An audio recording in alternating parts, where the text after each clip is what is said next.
Greetings from Florida. Here we're working on a 2009 to 2014 Hyundai Genesis Sedan. This is different than the coupe, keep that in mind. You've got two screws at the panel, one there behind that plate, Phillips screws, and one right under that cover right there. By the way, the clip is at double speed, makes it a little bit faster to watch. There are parts I did not show you. Hopefully you'll be able to figure it out. I apologize. I'll show you what I didn't show you in a minute. So take it up, and then you've got a plastic retainer that holds the two cables that go to those handles. Pops right out. A couple wiring harnesses to undo. Check the regulator. Make sure you have the correct one. You don't want to do this twice. You don't want to get it out and find you got the wrong one.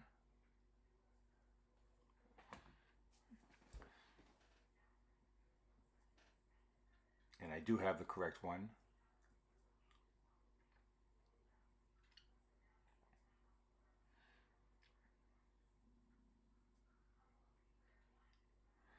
Three 10mm bolts that hold the motor on. You can get that off. You're going to need to take the speaker out. There's rivets there. You're going to put it back with self-tapping screws. So tap out the center point of the rivet, the mandrel. Then using no larger than a 1/4 inch drill bit. 3/16 is probably better, because all you want to do is drill off enough of the rivet to get the speaker off. You don't have to drill all the way through it. You're replacing the entire regulator anyway. That whole plate's getting replaced. So just enough to get the speaker off. And you'll need to pick up some self-tapping screws, probably 1/2 inch at the biggest. Even 1/4 inch is okay on these. And that's how you're going to put the speaker back. That's how you're going to put the bracket back. By the way, that's the airbag indicator. And don't unplug it, just unscrew it. And go ahead and pop off all those clips holding everything together. If you have any questions, ask right here on YouTube. I'd be glad to answer them for you within a day or so. If you like the video, go ahead and hit like, L-I-K-E. That'll help other people, such as yourself, find it on YouTube. Let's take those off. And unclip that plastic retainer. Be careful not to break it. You don't want to have to get another one, but just be careful with it. You'll be fine. $5 suction cup, Harbor Freight Tools. Great company, great people.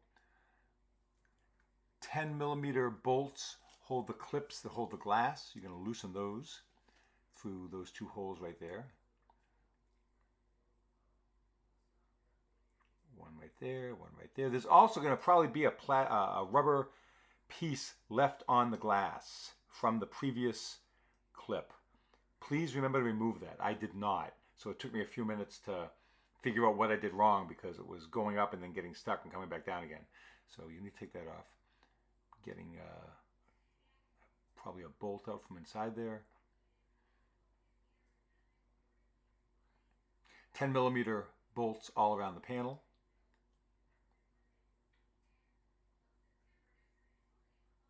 Right there, there's a prong above it, and that prong needs to go into the hole on the door when you put in the new one.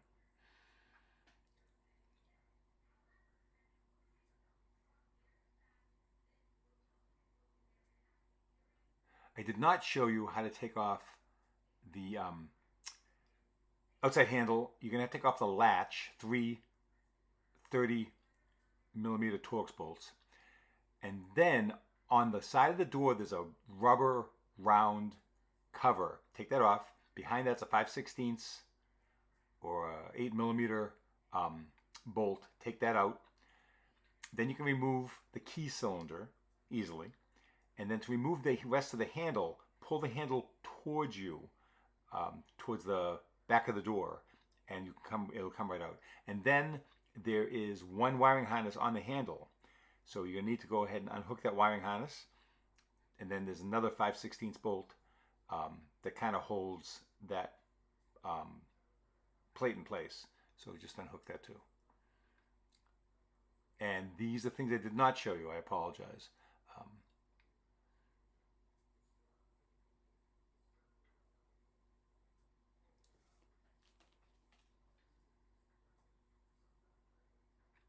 But I think you'll be able to figure it out. It's not that complicated.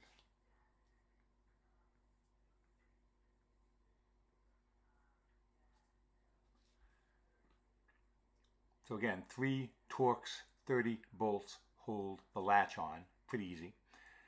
And then one 8mm or 5/16 should work for the bolt that holds the key cylinder on. We move that and then just slide the handle towards you and you should be able to pull it out. And again, there's a wiring harness on that you need to remove.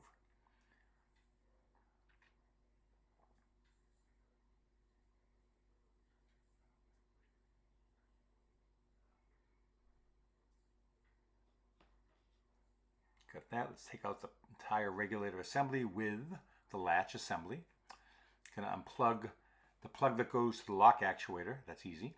And there's a thin wire that goes to the outside handle. And that wraps through a few different things. We'll just either take a picture or note how it wraps around. It's not that complicated, but you'll need to put it back, obviously. And then you can get that out.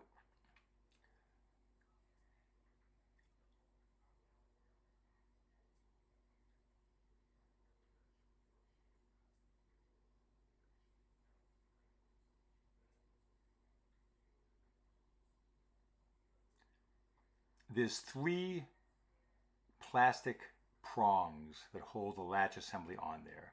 Should come off pretty easy. You gotta kind of push the prong in and you can get it off. Now, that plastic plate with the prongs should be in, if you get the factory part, it probably includes it. If you don't, it should be in the box that came with the regulator. You'll need to screw that plate on first with self-tapping screws. You'll also need to screw on the L-shaped bracket that allows you to secure the door panel to that inside regulator.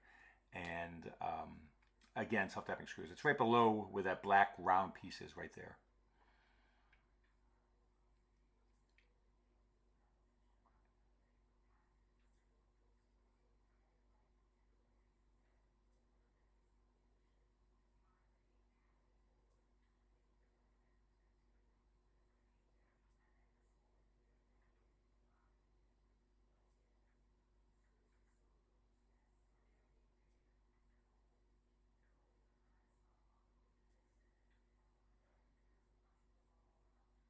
Oh, a couple prongs, a couple clips on the other side of that.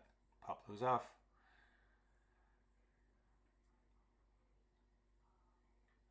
If you'd like us to do this for you, Power Up Auto in Tampa Bay and Minnesota, Florida. Just give us a call. We can give you a price. So there's that plate I was talking about. It came inside the box with the regulator. And the L-shaped bracket is also in that. And I'm probably screwing those in now.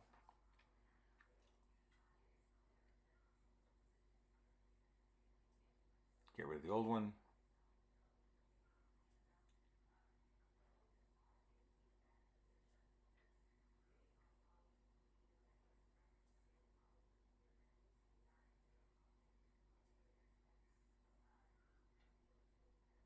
Clean out anything inside the bottom of the door.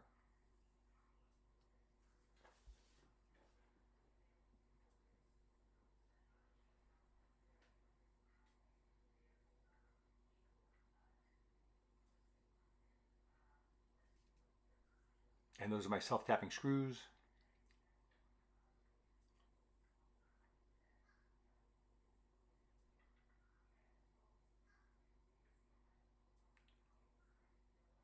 And I think it's a little bit easier on this to use like a flat finish screw as opposed to one that would fit a socket.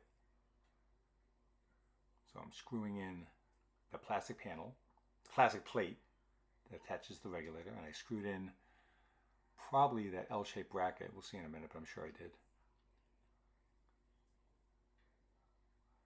Yeah, there it is. You can see it right below the hole in the upper left.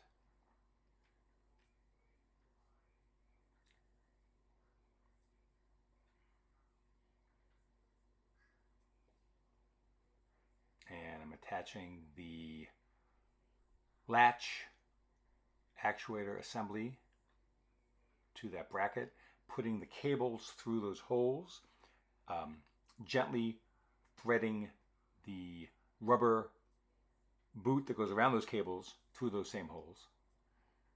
You don't want to rip it, but if you do, it's not the end of the world.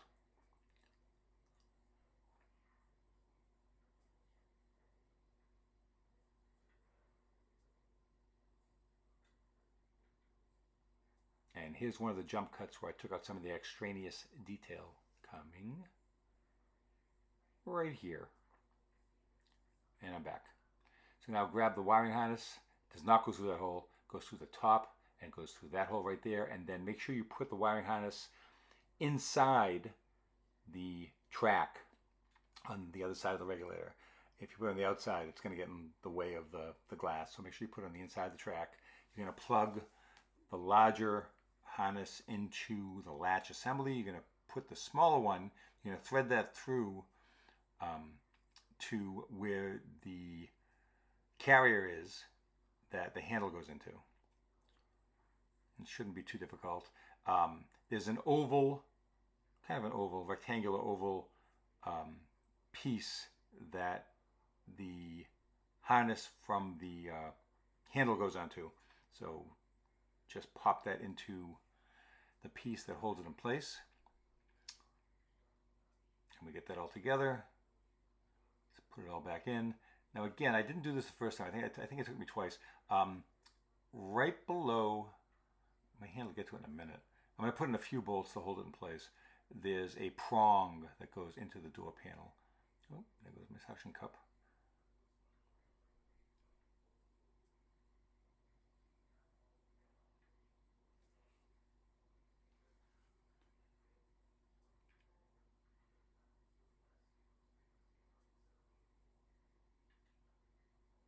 Right below my hand, there's a prong that goes in, and maybe it went in okay.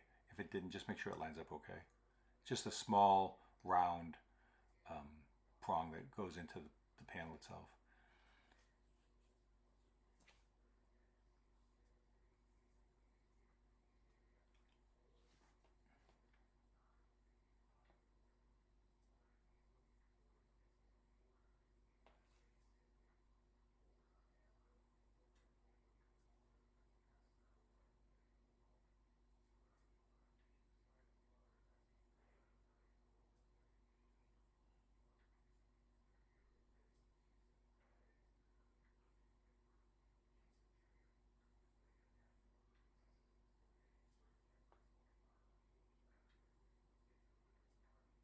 Putting in the 10mm bolts.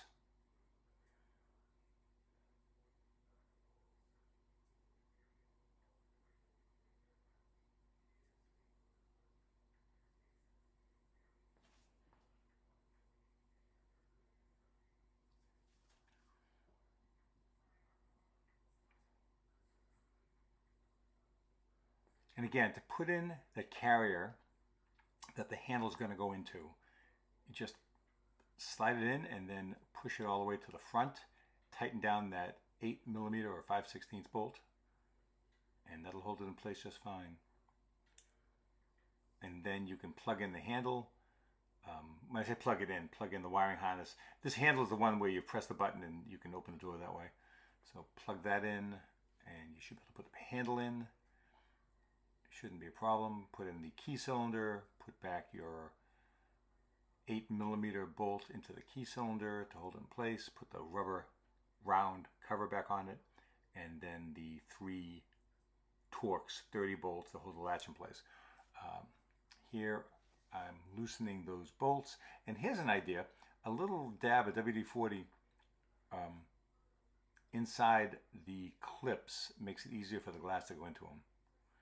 Also, a little WD-40 in the 2 up and down channels where the glass travels, not the one your arm would rest on.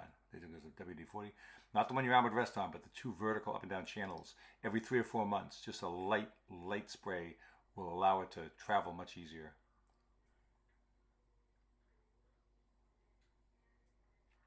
I'm opening the clip. And this is where I went wrong, because again, I did not realize that I still had a rubber piece on the glass. And as a result, when I finished it, it would go up and the motor would think it was getting caught and would pop back down. So eventually I figured it out, and I I got that off and put it back together, which I may or may not be. I don't think I'm going to be showing you that.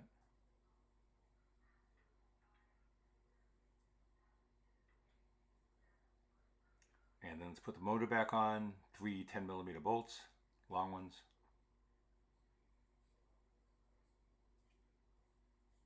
And then I'm going to grab the door panel, plug in the wiring harness to the window switch, and try it out.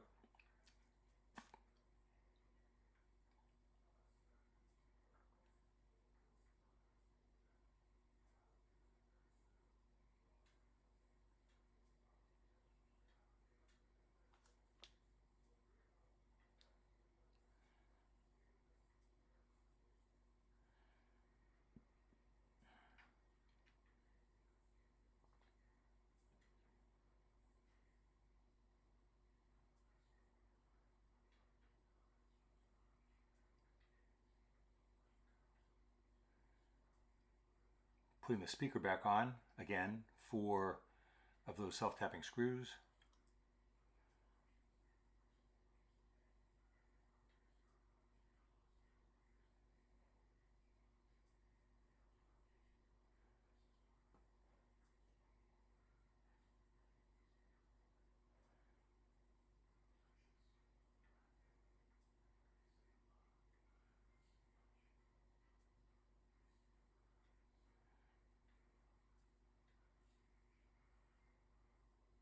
And here was where his battery had died, so I cut that out as well. We had to jump the battery.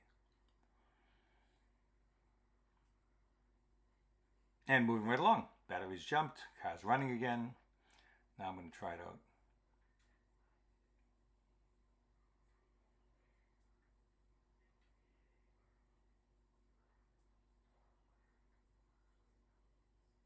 Let's put the airbag indicator sensor back on. Don't unplug it, by the way, if I mentioned that already. Don't unplug it, because then you'll have to reset the whole thing. So just let it hang.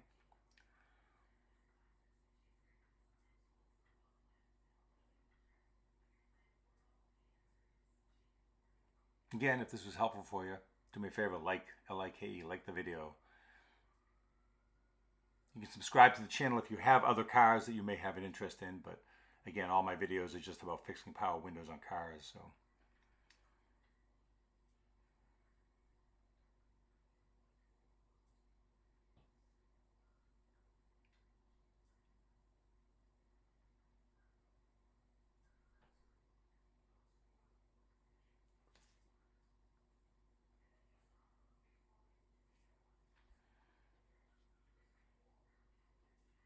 And by the way, if you have to reset the automatic, hold your finger on the button, put it all the way up, and continue to hold your finger on the button for 3 or 4 seconds after the window is up. That's how you reset the automatic up and down.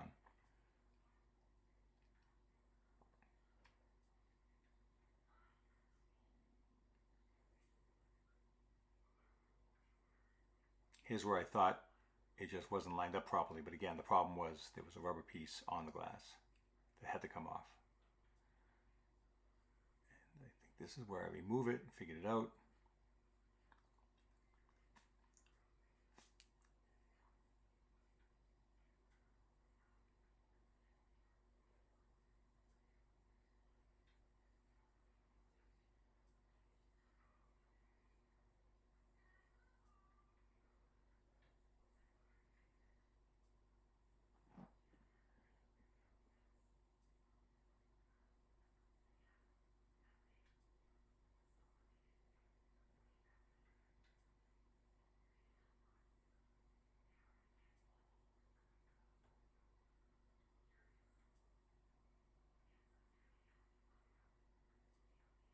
Let's put the covers back in and the plastic retainer back onto the cables. They just snap on. Make sure it's facing the correct way, but it shouldn't be difficult. The cable prongs are different sizes. One is smaller than the other, so you should be able to see which one goes where. And I think you can probably figure the rest of this out on your own. Thank you for watching. If you have any questions, please ask. Have a good week.